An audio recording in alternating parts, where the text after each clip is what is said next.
ज्ञान 24 में सुमन शर्मा का प्यार भरा नमस्कार आप सभी को। कल गंगा दशहरा का दिन है। गंगा दशहरा पे हम किस तरह से पूजा अर्चना घर में कर सकते हैं।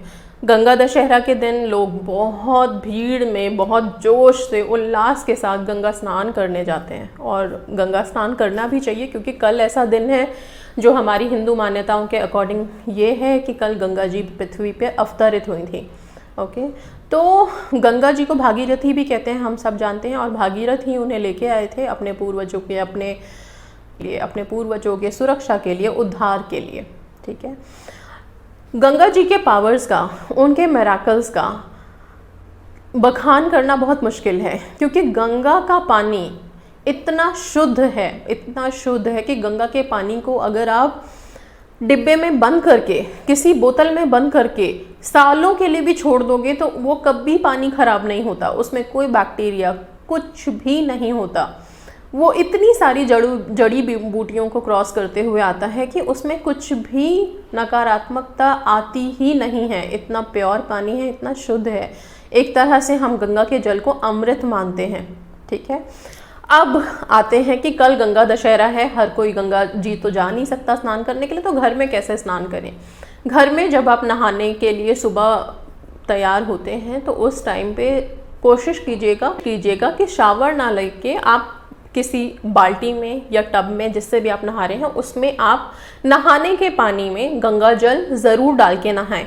ओके, जैसे ही आप गंगा जल पूरे पानी में डालते हैं, थोड़ा सा गंगा जल डाल लीजिए सारे पानी में और उस पानी से नहाइए। गंगा जल डालने के बाद वो सारा पानी भी गंगा के जल के समान ही पवित्र हो जाता है और उसका भी आपको उतना ही पुण्य मिलेगा। ठीक है, सो ये तो हो गया आपका गंगा स्नान कि आप गंगा स्नान कैसे करोगे। इस तरह से आप करोगे। दूसरी बात, गंगा स्नान करने के बाद हम जब अगर गंगा के घाट पे अगर आप कहीं पे नहा रहे हो तो वहाँ पे स्नान करने के बाद हम दीपदान ज़रूर करते हैं। दीपदान मतलब दीपक जला के गंगा में प्रवाहित करना, उन्हें एक तरह से अर्पित करना, अर्चना करना उनकी। अब हम घर में क्योंकि गंगा स्नान कर रहे हैं तो कैसे कर सकते हैं। एक बड़ा सा फैला हुआ बर्तन लीजिए, उसमें पानी डालिए, पानी से भर दीजिए बर्तन को और उस बर्तन में आप गंगा जल डाल दीजिए। ये हो गया। अब यहाँ पे एक दिया जला लीजिए। आप दिया आप चाहे तो आटे का बना सकते हैं, नहीं तो मिट्टी का दिया ले लीजिए। उस दिए को जला के और एक पत्ता, या तो पीपल का पत्ता होना चाहिए, लेकिन कल गुरुवार है तो कल गुरुवार के दिन पीपल का पत्ता तोड़ा नहीं जाता। ठीक है, तो आप क्या करेंगे, कल के दिन आप अशोक का पत्ता ले लीजिए। अशोक का पत्ता हो या पान का पत्ता हो या आम का पत्ता हो, ये तीन पत्तों में से कोई से भी पत्ते आपको जो भी मिलते हैं वो ले लीजिए। अशोक के पत्ते हर जगह मिल जाते हैं, तो अशोक के पत्तों को धो के पोंछ के अच्छे से क्लीन करके उस पर दिया रख दीजिए, थोड़े से फूल छिड़क दीजिए और सिंदूर, जो सिंदूर होती है, ठीक है, उसको वहाँ पे एक तिलक जैसा, पत्ते पे ही तिलक जैसा आप करके, और या स्वास्तिक बना के, पत्ते पे स्वास्तिक बना के वहाँ पे दिया रख के अक्षत क्या होता है, चावल के दाने, वहाँ पे छिड़क के और उस पत्ते को आप इस बर्तन में छोड़ देंगे कि आप गंगा जल को ये आरती दे रहे हैं। इस तरह से आप माँ गंगा को दीपदान कर पाएंगे घर में ही रह करके। ठीक है, कहते हैं कि मन चंगा तो कटौती में गंगा, बिल्कुल सही बात है। ज़रूरी नहीं है कि आप गंगा स्नान करने के लिए गंगा घाट पे ही जाएंगे तभी स्नान माना जाएगा। घर में अगर आप विश्वास करके और मन में सच्ची श्रद्धा रख के स्नान करेंगे तो वो भी गंगा जितना ही पवित्र होगा और गंगा के लाभ आपको घर में भी मिलेंगे। अच्छा, ये जो दीपदान है, दीपदान करने के बाद आप गंगा माँ से प्रार्थना कर सकते हैं। आपकी अगर कोई मनोकामना है, उसके लिए आप दीपदान करने के बाद गंगा जल जो आपने उस बर्तन में भरा है, अब ये दीपदान कितने करने हैं, आप चाहें तो 11 दीपक उस बर्तन में जला सकते हैं। इसलिए बड़ा परात लीजिएगा, जो परात, बड़े बड़े परात होते हैं, या बड़ा कोई थाली हो आपके पास, बड़ी सी कोई थाली हो, गहरी थाली, उसको लीजिए, उसमें पानी भर करके और फिर ये दीपदान करिए। तो आप कितना कर सकते हैं, 5 कर सकते हैं, 11 कर सकते हैं। इससे ज़्यादा की जगह होगी भी नहीं उसमें कि आप कोशिश भी करें, तो 5 या 11 दिए आप उसमें ज़रूर जलाइए। जलाने के बाद गंगा जल को अंजलि में हाथ में लेकर के आपकी जो मनोकामना है वो ज़रूर बोलिए। ठीक है। आप विनती करिए अपनी मनोकामना के लिए, कोई प्रेजेंट पास्ट टेंस नहीं, विनती करिए, रिक्वेस्ट करिए गंगा माँ से कि ये आपकी प्रार्थना पूरी हो जाए, और ऐसा बोल के उस पानी को वापस उसी में छोड़ दीजिए, उसी परात में छोड़ दीजिए। इन दियों को जलने दीजिए जब तक दिए पूरी तरह से जल नहीं जाते, अपने आप शांत नहीं हो जाते। जब ये दिए पूरी तरह से शांत हो जाएंगे तब आप इन दियों को निकाल करके साइड में रख दीजिए, और इस पानी को, ये जो गंगा जल वाला पानी है, इसको आप तुलसी जी में या फिर पीपल में, या अगर तुलसी पीपल दोनों ही नहीं है तो जो भी पौधे अवेलेबल हैं आपके पास, फूलदार पौधे, कांटे वाले पौधे नहीं, फूलदार पौधे, फलदार पौधे, उनमें जाके इस पानी को उसकी जड़ में डाल दीजिए। ठीक है। अच्छा, अब गंगा जल का इतना महत्व और गंगा स्नान का इतना महत्व कैसे है? हम अगर वहाँ ना भी जाएं और घर में कर लें तो क्या ये पूरा होगा? ये शंका सबके मन में रहती है कि गंगा स्नान तो गंगा घाट पे ही जाके करो तभी पुण्य मिलेगा, घर में करने से कहाँ मिलता है। इसके लिए एक कहानी बताती हूँ। एक बुढ़िया थी, ठीक है, उसकी एक बहू थी। बुढ़िया ऐसे ही गंगा दशहरा था, गंगा दशहरा के दिन वो पूरे अच्छे से बूढ़ी माँ तैयार होकर के और गंगा स्नान को जाने लग गई। उनकी जो बहू थी उसका भी मन किया कि मैं भी अपनी सास के साथ स्नान करने गंगा घाट जाऊं, सबका मन करता है।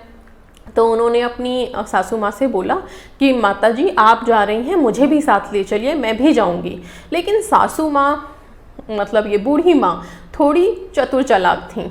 इन्होंने बोल दिया कि अरे तू कहाँ जाएगी, घर में बहुत सारा काम है, तू घर में ही रह।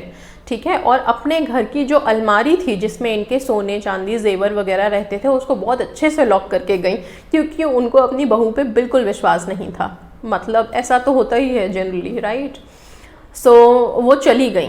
अब ये बहू भी बहुत धार्मिक प्रवृत्ति की थी, बहुत धार्मिक नेचर की थी।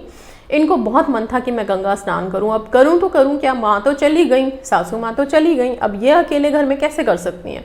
इन्होंने क्या किया, एक बड़ा सा बर्तन था इनके घर में, उसमें पानी भर लिया, टब जैसा बहुत बड़ा सा पानी पूरा भर के, और उसी में गंगा जल डाल लिया। गंगा जल डाल के और ये बस वहीं पे हाथ जोड़ के माँ से आराधना करी कि हे गंगा माँ, मैं आपके घाट तो नहीं आ पाई स्नान करने के लिए, लेकिन मैं इसी को समझ के और इसी में मैं डुबकी लगाऊंगी, इसी में स्नान करूंगी। जैसे ही ये उस टब में उतरी है नहाने के लिए बहू, और इन्होंने डुबकी लगाई, पहली डुबकी गंगा माँ का नाम लेके लगाई, दूसरी डुबकी फिर से लगाई। इधर तो ये नहा रही थी, उधर जब सास गंगा घाट पे पहुंची तो वो भी अपना गंगा स्नान करने के लिए उतरी। सास सोने की अंगूठी पहन के गई थी, बहुत सुंदर सोने की अंगूठी पहन के गई थी। उन्होंने जैसे ही पहली डुबकी लगाई और बाहर निकली, उनकी सोने की अंगूठी यहाँ से निकल गई। अब वो सासू माँ बड़ी परेशान, मेरी तो सोने की अंगूठी खो गई। उनका ध्यान गंगा स्नान से तो हट ही गया, वो अपनी चीज़ पे लग गया कि मेरी चीज़ खो गई। तो वो जो आनंद था गंगा स्नान का वो खत्म हो गया। उनका सारा ध्यान सोने की अंगूठी पे, मेरी सोने की अंगूठी खो गई, मेरा सामान खो गया, मेरी चीज़ खो गई। ऐसे करते करते वो घर आ गई। इधर जो बहू ने डुबकी लगाई थी, तो दूसरी डुबकी में जैसे ही वो टब के अंदर बैठी हैं, उनको सोने की अंगूठी यहाँ मिली। यहाँ लेकर के वो बाहर निकली तो वो उसने सोचा कि ये सोने की अंगूठी तो माता जी की है, ये यहाँ कैसे आ गई। इतने में थोड़ी देर के बाद सासू माँ वापस आ गई गंगा स्नान से। अब उन्होंने बोला कि अरे बहू, मेरी तो सोने की अंगूठी खो गई, मैं बहुत परेशान हूँ। जब बहू ने पूछा कि माँ कैसा रहा आपका गंगा स्नान, तो गंगा स्नान तो बताना दूर की बात, वो तो अपनी अंगूठी जो खो गई थी उसके बारे में बताने लग गई। तब बहू ने बोला कि नहीं माँ, आपकी सोने की अंगूठी खोई कहाँ है, ये तो मैं यहाँ टब में मैं गई नहीं, तो मैंने यहीं टब में पानी भर के और गंगा जल डाल के मैं यहीं गंगा स्नान कर रही थी, तो जैसे ही मैंने दूसरी डुबकी लगाई, सोने की अंगूठी मेरे हाथ में आ गई आपकी, वो यहाँ मिल गई। तो इसका महत्व आप समझ रहे हैं कि इतना पावन होता है। माँ गंगा किस तरह से आपके दुखों को ख़त्म करके और आपके रिस्पेक्ट को आपको देंगी, ये आप सोच भी नहीं सकते हो। जैसे यहाँ पे हुआ, कहाँ सास ने वहाँ नहाया था, वहाँ गंगा में उनका अंगूठी निकली और यहाँ सिर्फ टब में थोड़े से गंगा जल की बूंदें डाल के मन सच्चा करके जैसे ही डुबकी लगाई वो अंगूठी यहाँ मिल गई। ये सिर्फ इतना इसलिए था कि उन्हें उनकी सास को पता चले कि वो किस तरह से क्या कर रही हैं और यहाँ उनकी बहू के पास वो अंगूठी निकली है। इसे नहीं भी ले गई तो भी असली गंगा जी यहाँ अवतरित हो गई। ठीक है, तो इसीलिए कहते हैं कि अपने मन में हमेशा सच्चाई रखिए, विश्वास रखिए, इससे बड़ी कोई चीज़ नहीं है। जब आप सच्चाई रखोगे, निश्चलता रखोगे, प्यार रखोगे, प्रेम भाव रखोगे, तो सारी शक्तियाँ आपके लिए काम करने लगेगी। ज़रूरी नहीं है कि आप बहुत बड़ा कुछ करोगे, बहुत बड़ी कोई पूजा हवन करोगे तभी शक्तियाँ आपके पास है। मन सच्चा रहेगा, छोटे से प्रेम भाव को भी ईश्वर बहुत आसानी से समझ जाते हैं, ये शक्तियाँ बहुत आसानी से समझ जाती हैं। तो ये है गंगा जल और यस, गंगा दशहरा है कल, उसका कमाल। और कल गंगा दशहरा पे अपनी पूजा अर्चना ज़रूर करिए, अपनी मन्नत मुराद इस तरह से मांगिएगा। गंगा आरती आप लोगों को गूगल पे मिल जाएगी, आप वहाँ से गंगा आरती के जो शब्द हैं वो डाउनलोड कर लीजिए या कोई वीडियो चला के गंगा की आरती सुनिए, करिए, बहुत बहुत फल मिलता है। मन को सच्चा रखिएगा, मन को सच्चा रख के जो भी विश मांगेंगे ज़रूर पूरी होगी। इसी के साथ विदा लेती हूँ, धन्यवाद।